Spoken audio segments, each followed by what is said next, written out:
जब पेशेंट की kidney fail हो जाती है तो आधा तो डॉक्टर पेशेंट को यूं ही डरा देते हैं। लुभावनी हॉस्पिटल, 5 स्टार जैसे कमरे, बड़े बड़े डॉक्टर, बड़ी बड़ी डिग्रियां, लोग इस जंजाल में पड़ के पूरी जिंदगी दवाई खाते ही रहते हैं और उससे बाहर नहीं निकल पाते हैं, क्योंकि उनको पता ही नहीं है कि ऊपर वाले ने कितनी ताकत देकर उनको धरती पे भेजा है। लेकिन हमारा ही ये साइंस, साधना करना,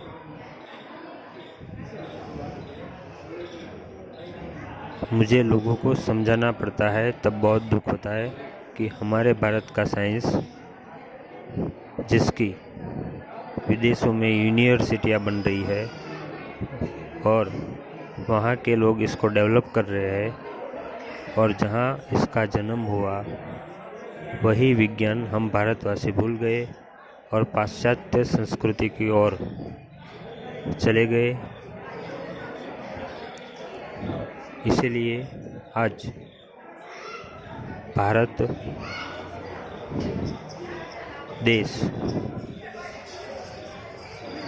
अंग्रेजी दवाइयों का गुलाम बना हुआ है।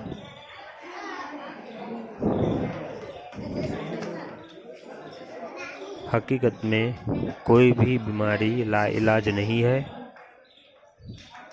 इसलिए आपकी बीमारी ठीक ना हो तो उसके लिए डॉक्टरों को जिम्मेदार मत ठहराओ, क्योंकि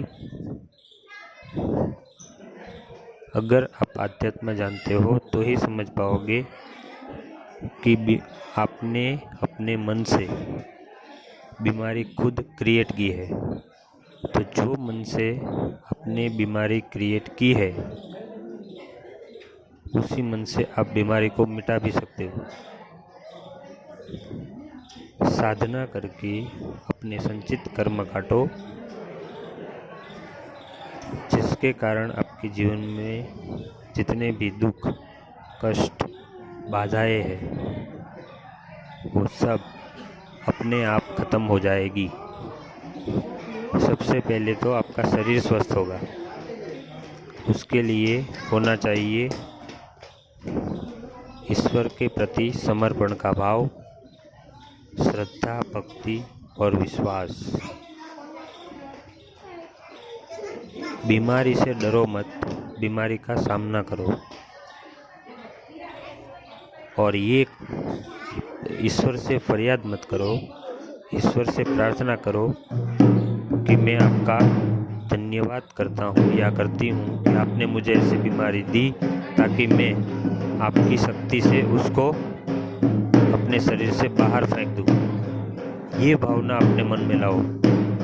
बीमारी से हार कर क्यों बैठ जाते हो? आपके अंदर इतनी ताकत है, फिर भी आप एक मामूली रोग के सामने लाचार हैं। मुझे ये सुनकर बहुत अफसोस होता है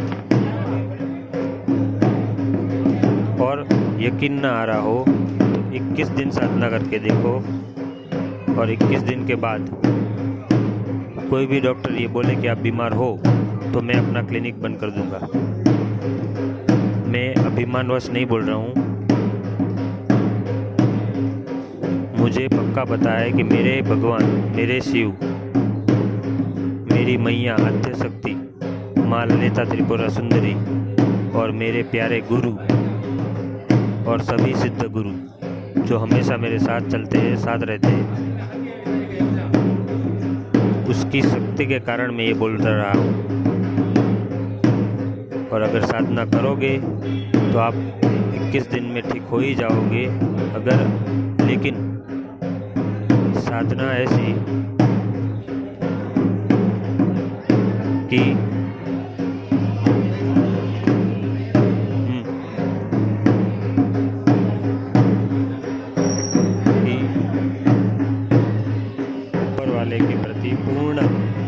विश्वास हो, बाकी साधना करने के खातिर कर लिया और कोई फ़ायदा नहीं हुआ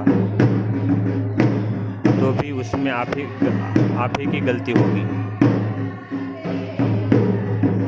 इसलिए पहले ये वीडियो मैं आपको सुना रहा हूँ। बाकी किडनी फेलियर को कैसे ठीक करना है उसका अगला वीडियो के लिए आपको थोड़ा इंतज़ार करना पड़ेगा। धन्यवाद।